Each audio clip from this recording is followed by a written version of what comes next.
got the truth, the money never lie, no. I'm the one, yeah. I'm the one early morning in the dawn. Know you wanna ride now. I'm the one, yeah. I'm the one, yeah. Hear you sick. Assalamualaikum warahmatullahi wabarakatuh. Di sini kita akan membahas keseimbangan di pasar uang, kurva LM dalam ekonomi konvensional dan ekonomi Islam. Keseimbangan di pasar uang dalam ekonomi Islam. Yang pertama yaitu keseimbangan di pasar uang.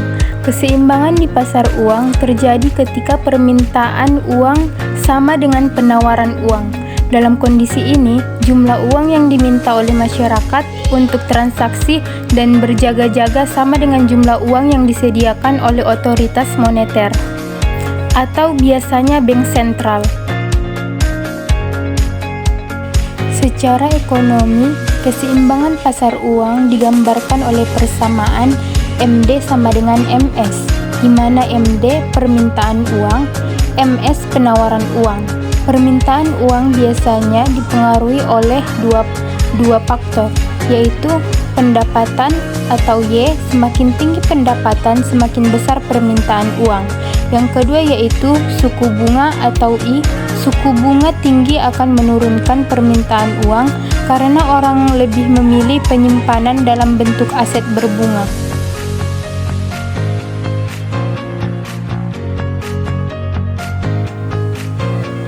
Yang pertama kita membahas dalam ekonomi konvensional. Kurva LM mengandung pengertian menunjukkan kombinasi tingkat bunga dan pendapatan yang membuat penawaran uang sama dengan permintaan uang, sehingga pasar uang dalam keadaan equilibrium.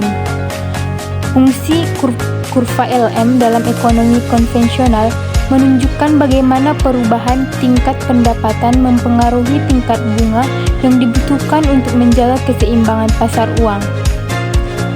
Tingkat bunga atau suku bunga dan tingkat pendapatan real. Tujuannya dalam ekonomi konvensional menunjukkan keseimbangan antara penawaran dan permintaan uang, sehingga membantu menganalisis dampak kebijakan moneter dan fiskal pada perekonomian.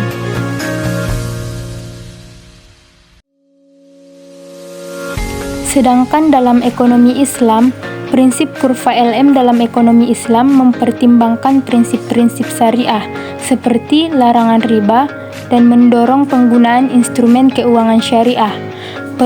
Dalam ekonomi Islam, kurva LM mungkin akan memiliki bentuk yang berbeda karena penggantian instrumen berbasis bunga dengan instrumen syariah seperti sukuk atau bagi hasil. Tujuan dalam ekonomi syariah, kurva LM ini bertujuan sama seperti ekonomi konvensional.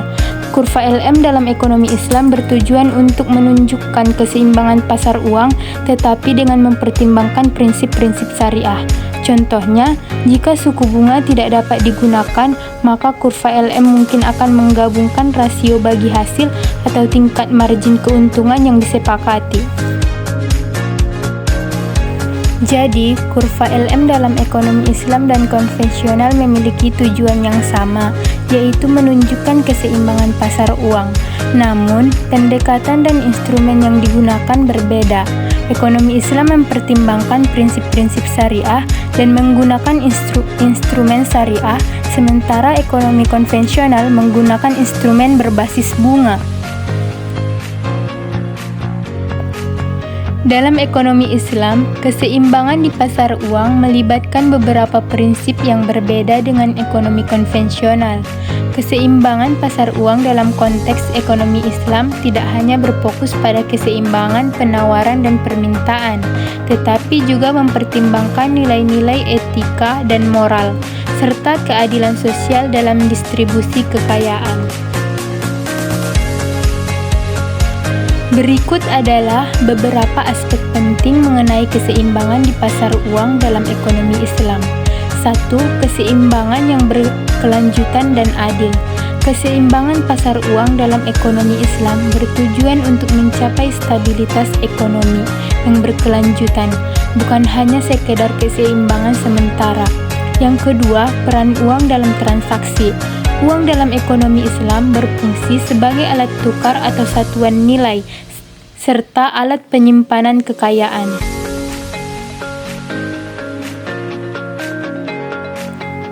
Yang ketiga, penghapusan riba atau bunga dan penggunaan alternatif. Dalam ekonomi Islam, bunga atau riba dilarang, sehingga sistem keuangan Islam menggunakan berbasis alternatif seperti mudorobah atau bagi hasil dan qard atau pinjaman tanpa bunga.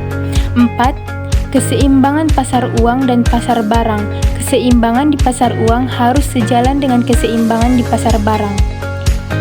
Yang terakhir, etika dan moral dalam transaksi. Transaksi di pasar uang dalam ekonomi Islam harus didasarkan pada prinsip-prinsip etika dan moral, seperti kejujuran, keadilan, dan tanggung jawab.